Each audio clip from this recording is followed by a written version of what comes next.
ಮನಸ್ಸಿನ ಮಾತು ಚಾನಲ್ಗೆ ಸ್ವಾಗತ. ಮನೆಯಲ್ಲಿ ಪಾಲಿಸಬೇಕಾದ ಸಂಸ್ಕೃತಿ ಸಲಹೆಗಳು. ಮನೆಯ ಬಾಗಿಲನ್ನು ಸದಾ ಮುಚ್ಚಿರಬಾರದು. ಕ್ಯಾಲೆಂಡರ್ ಅಥವಾ ದೇವರ ಫೋಟೋ ಹೊಡೆದಿದ್ದರೆ ಮನೆಯಲ್ಲಿ ಇಡಬಾರದು. ಕೆಟ್ಟಿರುವ ಗಡಿಯಾರವನ್ನು ಮನೆಯಲ್ಲಿ ಹಾಕಬಾರದು. ಒಡೆದಿರುವ ಕನ್ನಡಿಯನ್ನು ಮನೆಯಲ್ಲಿ ಇಡಬಾರದು. ಒಡೆದಿರುವ ಕನ್ನಡಿಯಲ್ಲಿ ಮುಖ ನೋಡಿಕೊಳ್ಳಬಾರದು. ಹೊರಗಡೆಯಿಂದ ಮನೆಗೆ ಬರುವಾಗ ಕಾಲು ತೊಳೆದು ಬರಬೇಕು. ಮುಸ್ಸಂಜೆಯಲ್ಲಿ ಹೆಣ್ಣು ಮಕ್ಕಳು ಕಣ್ಣೀರಿಡಬಾರದು. ಮೊದಲು ಹೆಣ್ಣು ಮಕ್ಕಳು ಮುಖ ತೊಳೆದು ಬಿಂದಿ ಇಡಬೇಕು. ಯಾರಾದರೂ ಅರಿಶಿನ ಕುಂಕುಮಕ್ಕೆ ಕರೆದರೆ ಬರುವುದಿಲ್ಲ ಎನ್ನಬಾರದು. ಅರಿಶಿನ ಕುಂಕುಮ ಕೊಡುವಾಗ ಬೇಡ ಎನ್ನಬಾರದು. ದೇವರಿಗೆ ಒಂದು ಕೈಯಿಂದ ಪೂಜೆ ಮಾಡಬಾರದು. ಎರಡು ಕೈಯನ್ನು ಜೋಡಿಸಿ ಪೂಜೆ ಮಾಡಬೇಕು. ಅರಿಶಿನ ಕುಂಕುಮ ಎರಡನ್ನು ನೆಲದ ಮೇಲೆ ಚೆಲ್ಲಬಾರದು.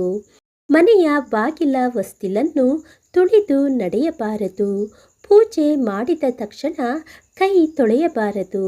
ಸ್ನಾನ ಮಾಡಿದ ನಂತರ ಮೈಲಿಗೆ ಬಟ್ಟೆಯನ್ನು ಮತ್ತೆ ಧರಿಸಬಾರದು. ಪೂಜೆ ಮಾಡಿದ ನಂತರ ಕೈ ತೊಳೆಯಬಾರದು. ಅರಿಶಿನ ಕುಂಕುಮ ಕೊಡುವಾಗ ಕೆಳಗೆ ಬೀಳಿಸಬಾರದು. ವೀಳ್ಯದೆಲೆ ಒಂದನ್ನು ಯಾರಿಗೂ ಕೊಡಬಾರದು. ವೀಳ್ಯದೆಲೆ ಅಡಿಕೆ ಜೊತೆಗೆ ಕೊಡಬೇಕು. ಮನೆಯಲ್ಲಿ ಮುದ್ದೆ ಮಾಡುವ ಪಾತ್ರೆಯನ್ನು ಪೊರಕೆಯಿಂದ ಮುಟ್ಟಿಸಬಾರದು. ಊಟ ಆದ ನಂತರ ನೆಲವರಿಸಿ ಮೈಲಿಗೆಯಾದ ಬಟ್ಟೆಯನ್ನು ಅಡಿಗೆ ಮನೆಯ ಒಳಗಡೆ ತೆಗೆದುಕೊಂಡು ಹೋಗಬಾರದು. ಮನೆಯಲ್ಲಿರುವ ಪೊರಕೆಯನ್ನು ಕಾಲಿನಿಂದ ಒದೆಯಬಾರದು.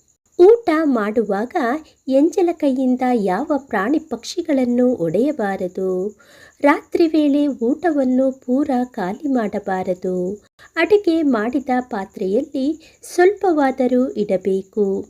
ರಾತ್ರಿ ವೇಳೆ ದೇವರ ಕೋಣೆಯ ಬಾಗಿಲನ್ನು ಮುಚ್ಚಬಾರದು. ದೇವಸ್ಥಾನದಲ್ಲಿ ಕೊಟ್ಟ ಹೂವನ್ನು ಮತ್ತೆ ದೇವರ ಫೋಟೋಗೆ ಹಾಕಬಾರದು.